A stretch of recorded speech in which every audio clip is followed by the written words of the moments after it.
Welcome everyone. God bless. Hope you're having a great Wednesday. I'm going to get right to it and talk about Vadim Kruglov, Ruski, the Russian man, 37 years old, who was found in a pool of blood on August 30th at the 2025 Burning Man. Well, I'm going to explain to you what happened. The Pershing County Sheriff's, which is doing a great job, is trying to figure out what happened. And just to give you a brief rundown, Vadim Kruglov lived in Tacoma, Washington, had been in the United States via Russia since 2016. His father has created a GoFundMe page for his son so they can get his body back to Russia. Now, no matter what you feel about Russia, with Putin and Ukraine and Russia, the people are wonderful, having connections with that, and they don't support this war. Russia and Ukraine have very similar values, very similar DNA, so it's very sad. Imagine being a parent, having your child have been unalived in another country that is thousands of miles away. You can't travel to, and they can't travel to you. So please, everybody, prayers, thoughts for this family and his father. So basically, August 30th, Vadim Kruglov was found in a pool of blood in an isolated camp area in Burning Man. And I'm not going to go into Burning Man 2025. It really was an unmitigated disaster, and it was very strange. It's not, if you enjoy attending that's great. I do have a curiosity about it, but $550 a ticket, hundreds of dollars to park. This year it was massive storms. As everybody know, the orgy tent was destroyed. It was not good, and this is bad. So what happened was, between 8:30 to 9:30, Kruglov was found in a pool of blood, and after he had been dancing in some kind of, in the Mayan temple tent, he was in another area dancing. This was prior to, and around 9:30 is traditionally on August 30th when they burn the Burning Man effigy, which is a giant man that is representative for every freedom of expression, art, and to release all negative and destructive energies, and this man is burned. So it's very symbolic, and I respect that. People enjoy that. It's very it's not everybody's cup of tea, but I live in New Mexico, and just an interesting side note, in Santa Fe we have something called a Zobra, where it's almost, they have an effigy of a man that in September, almost around the same time that they burn in Santa Fe, and it represents the same concept. So, and I've been one time. It's actually, they copied Burning Man with that. So anyhow, the Pershing County, where Black Rock Desert is, and that's where Black Rock City is constructed for Burning Man, and it's a 8-9 day festival that starts at the end of August and goes up to Labor Day. This situation, basically, what has happened here, Kruglov was found in a pool of blood.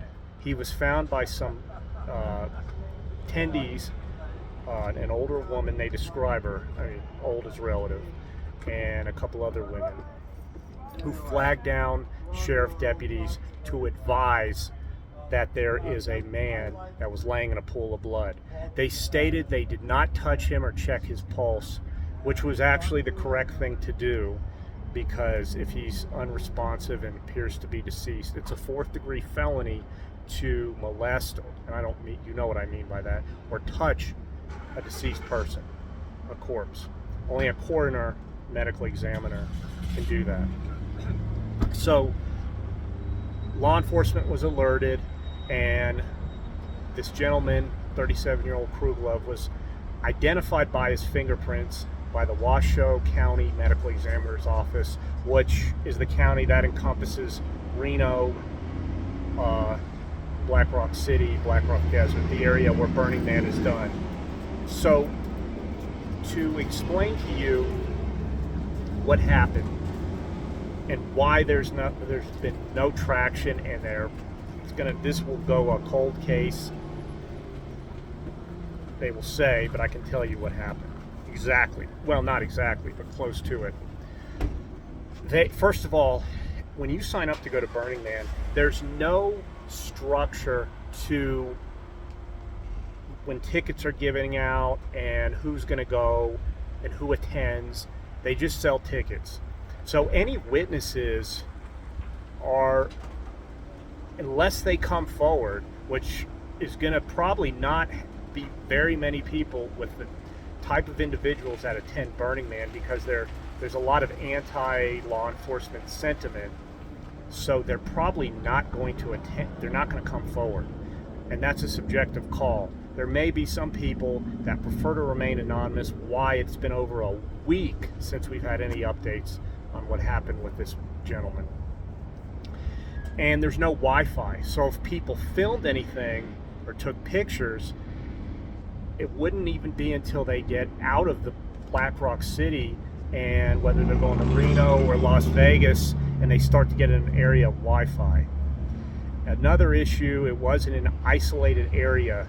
So Kruglov was last seen alive dancing in this Mayan tent type of situation, type of place. And he was, just a background on this man, of course he was Russian, originally from Russia, moved to the United States. He was an artist.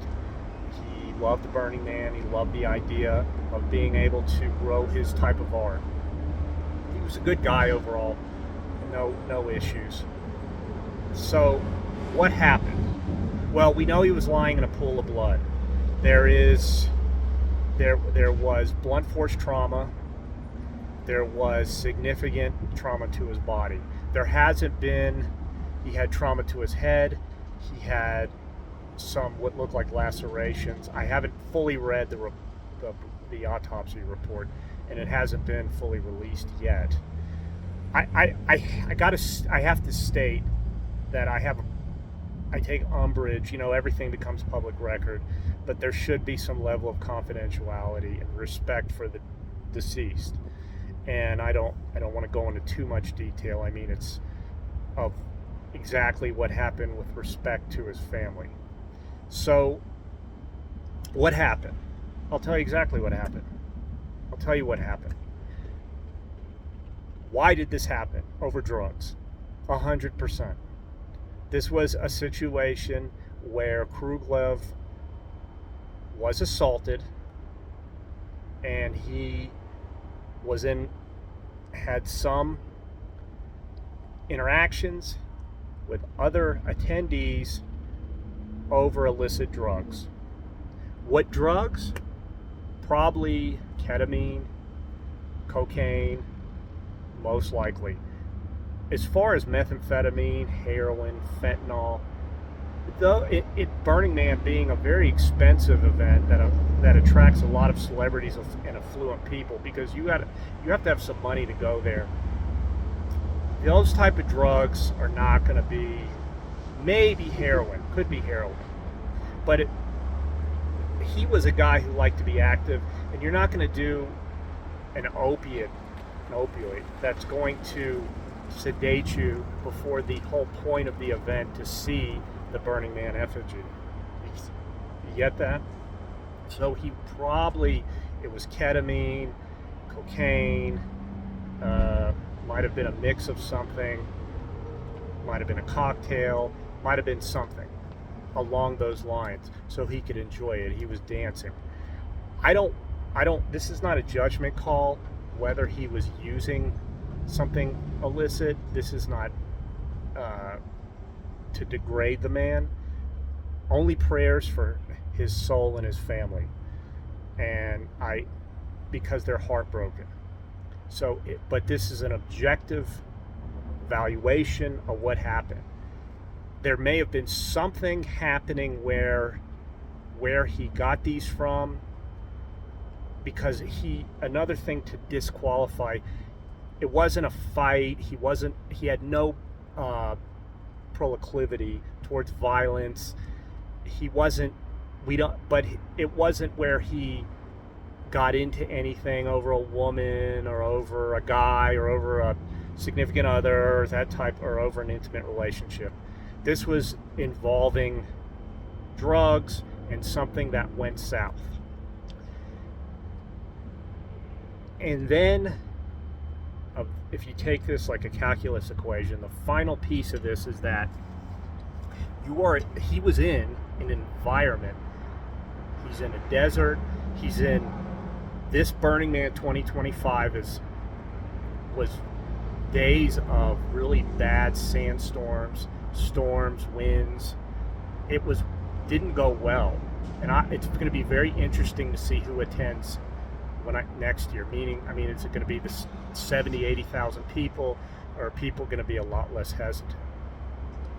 Because there's a lot of trouble to go to this year. A lot of vehicle damage, it's uncomfortable.